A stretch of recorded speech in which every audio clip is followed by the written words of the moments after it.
Mbote na bandeko nyonso tu bolandanga partout place bozali na pesi bino mbote mingi vraiment na komba nzambe merci na ba support na bino ko esanga bien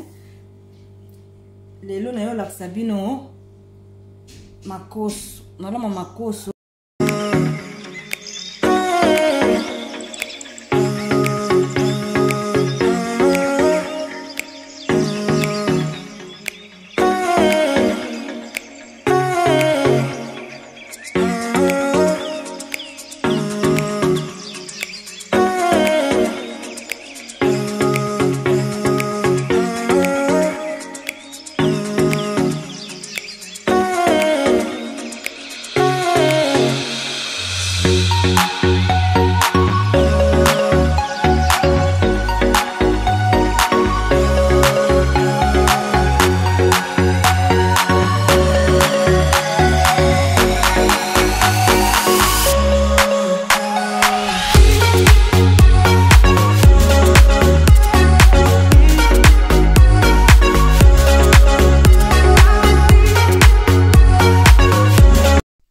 balusi su biloko na otali yango soki elembi bien makoso na yo elemba makasi te ezala mwa makasi elemba penda pete te balusi yango otali yango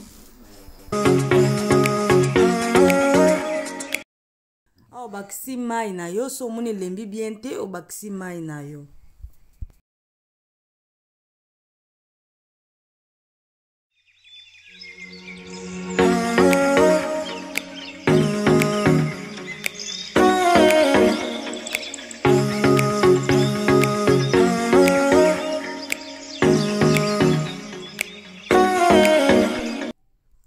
Sikoyo ekomi na suka mai nange kauki fo pena mai kauka mai esili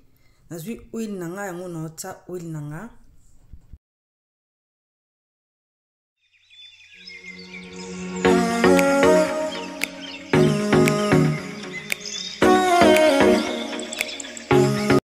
sikoyo nakomo zwa ba ingredient nanga nyonso na otango mbala moko na biloko bomona nde na osala botala ndeka na osala nyonso tu wana ba ingredient tu yango na otango na kati ya makoso nanga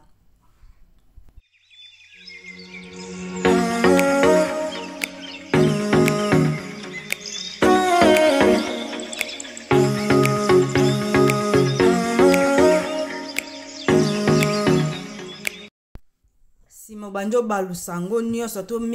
mix yango together ozo mix yango zo balusango ezala suna moto te na longola ke on na moto eza suna moto te ozo balusango ozo mix yango kaka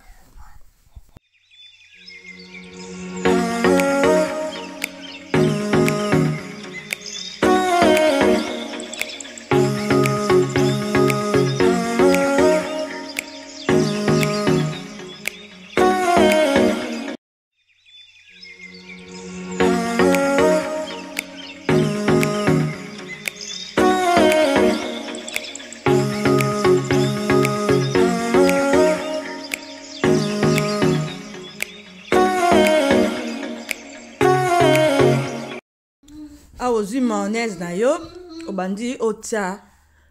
mayonnaise na quantité oyo olinga nga lingengi mayonnaise eza mwa mingi po ezala bien otie mayonnaise pe nyonso oyo oliaka yango okotia na kati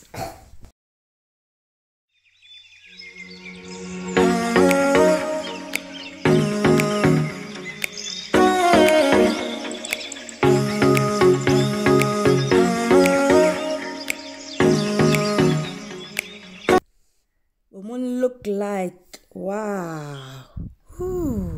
yomi toko botaka nde na osala nyonso twana ba comprendre na bino na osala makoso mayo eleki na taba mayo soki ngulu mayo ya kapela bomeka bokoyoka gu o eza tokos makoso mayo botala kaka nde na osala nde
Agude sa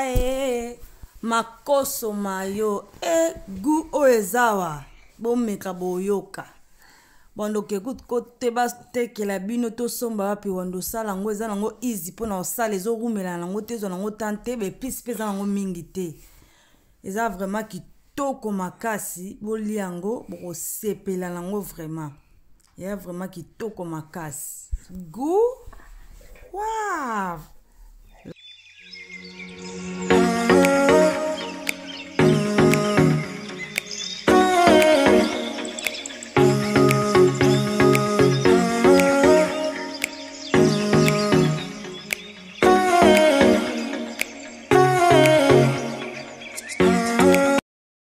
Merry Christmas to everyone. Ba joyeux Noël na mutunia so tout au fêté kitoko totika na 3 semaines kaka poto kota Merry Christmas na ba joyeux ba Noël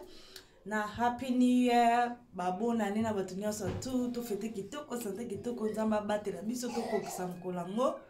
tokota 2022 na esengo na ba santé kitoko ezala vraiment bien nzamba batela moko na moko place bozali. Thank you everyone a support na bino bo supporter bo like bo share bo commenter bo subscribe bo s'abonner et ça nga kitoko mingi. Thank you, bye.